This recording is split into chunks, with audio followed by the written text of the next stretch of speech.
apporter ay leeral te aussi apporter ay sensibilisation parce que dañuy wax ni rek assainissement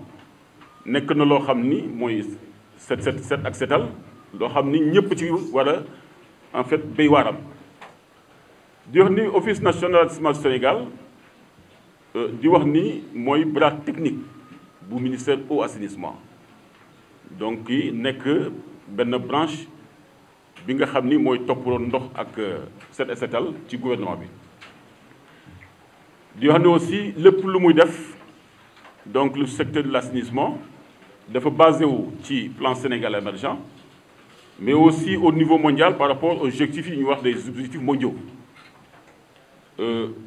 mais li nga xam ni mooy li ëmb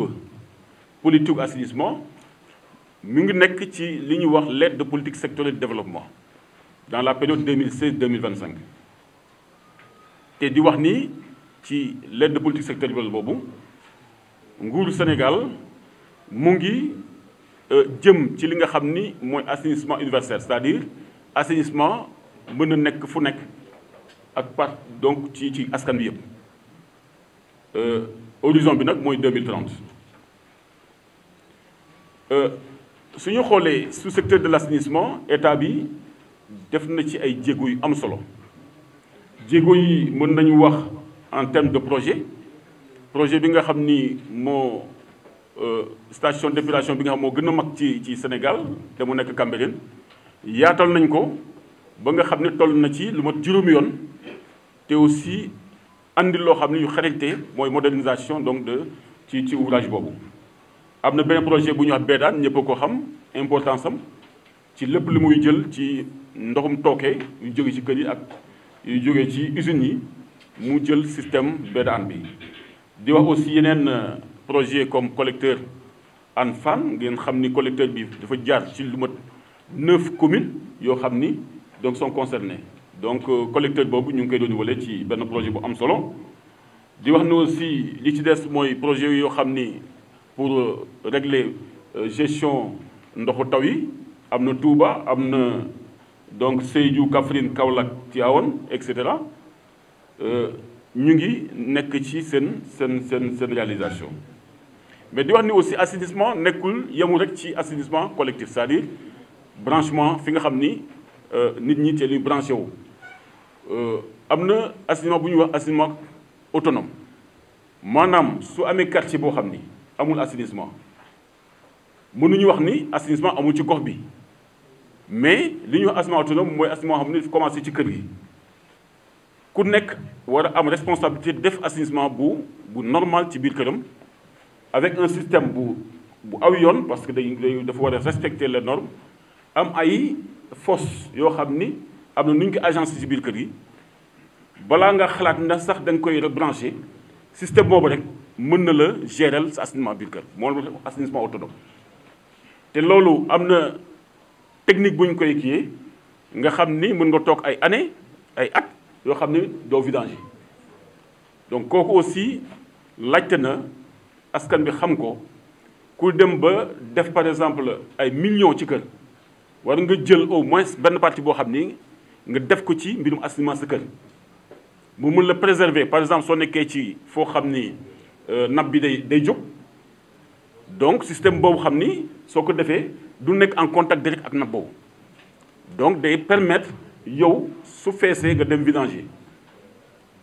donc nappe bi du mën a infiltrer jamais li nga xam ni mooy sa fosse. donc yooyu je crois que promoteurs yi woon nañ leen daaw ci benn atelier jéem leen sensibiliser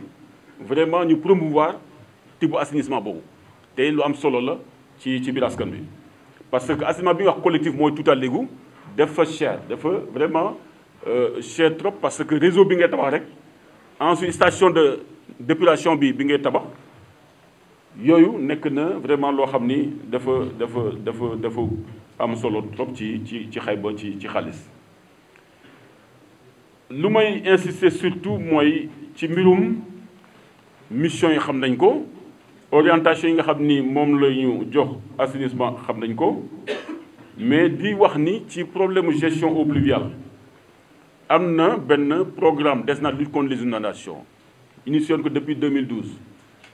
par le président de la République nga xam ni acteurs yu bëri sont concernés am na 3 composantes mais composante bi ñu soxal moo nga xam ni moo intéressé ou bien ci lay ONAS di yëngu mais composante bi ñuy wax gestion des eaux pluviales mais am na yeneen ñaar yëpp dama rappelé leen ko ne mooy restructuration et relogement am ñoo xam ni ci la ñu nekk aménagement aussi ci la ñu nekk mais bi nga xam ne mooy gestion des eaux pluviales donc avec ouvrage yi ci boobu la ñuy yëngu mais avec d'autres partenaires pour wax ne la nekk gestion eaux pluviales yi ak inondation yi du ONAS rek donc ADM APIX AGEROUTE ku ci nekk ak ses responsabilités daf ci jouer rôle mooy daf ci réaliser ay ouvrages ci loolu mën nañu wax ni projet yu bëri déglu na fii dégg ngeen projet bu ñuy wax projet Guédiawaye Wakhinane jaar na fa Ouest Foire jaar na fa pour wax ne rek li nga xam ni jox na ko comme résultat PIS bi ñuy wax ni mooy projet Pikine Irrégulier Sud foofu aussi am na ay ouvrages yu am solo yu fa nekk projet de 10 villes soo demee Kaolack soo demee aussi yeneen gox yi Tivaouane Saint-Louis donc am na aussi yenn ouvrage yoo xam ni dana contribuer Bambey donc Kaffrine comme ni mu ko waxee sànq ak Sédhiou yooyu yëpp nekk na projet yoo xam ni ci PDL bi lañ ko def. lu am solo ci li nga xam ni moom mooy tax ONAS comme ñëpp ñi nga xam ni dañuy impliqué wu ci gestion inondation yi gestion des eaux pluviales mooy opération pré-hivernage yi ñuy def mooy curage réseau bi mais aussi entretenir ak maintenir li nga xam ne mooy station de pompage ci au Sénégal mën nañu wax ni am nañu 313 kilomètres réseau eaux pluviales soo xoolee 200 yëpp pratiquement ci Dakar lañu nekk te am na station de pompage bi mo 101 station de pompage yoo xam ni day jàppale li nga xam ne mooy réseau bi pour refouler mu jëm ci li nga xam ne mooy bassin de stockage bassin d'infiltration ou bien bassin tout simplement donc de refoulement donc yooyu ñoo ngi ci am donc lu tolli ci téeméer te day fonctionner 24/24 parce que comme ni ma waxee sànq opération yi nga xam ni day préparer hivernage bi nekk na opération yoo xam ni donc day vraiment maintenir yooyu def curage maintenant am na suñu wax ne réseau eaux usées aussi day jàppale li nga xam ni mooy gestion inondation yi ci yenn gox yi mais insister rek ci ay yenn contraintes yi yoo xam ne ay jafe-jafe la te yooyu surtout ci la bëgg insister pour que ñu xam complexité donc assainissement au niveau du Sénégal donc plus particulièrement au niveau de Dakar mooy li ñuy wax obstruction des canaux yu bëri dañ leen di agressé avec li nga xam ni mooy déchets solides yi gravats yi da nga xam nga gis koo xam ni day tabax këram gravats yi nekk foofu ci buntu kër bi bàyyi foofu ay regards su nekkee à côté su tawee gravats yi day dugg ci biir donc ak yeneen yoo xam ni dañ koy constater mu handicapé vraiment li nga xam mooy réseau bi. branchement clandestin yi da ngeen di gis par exemple benn canal boo xam ni ndoxu taw moo fa war a jaar mais 7 jours sur 7 toujours day am ndox donc cela veut dire que nit ñi ñooy branché wu clandestinement ci réseau yooyu te nekkul loo xam ni moo gën li nga xam ni aussi mooy réseau yi nga xam ni ñu ngi ci dans des zones yoo xam ni mooy cuvettes yi wala fi nga xam ni ndox yi dañ fay jaar dëkkuwaay yooyu toujours day am gàllankoor su fekkee ne amul assainissement parce que dëkk su nekkee ci biir ci benn cuvette benn bas-fond su tawee forcément ndox mi foofu la jëm loolu kon mu ci dara xanaa à condition que mu am ouvrage boo xam ne mën na ko drainer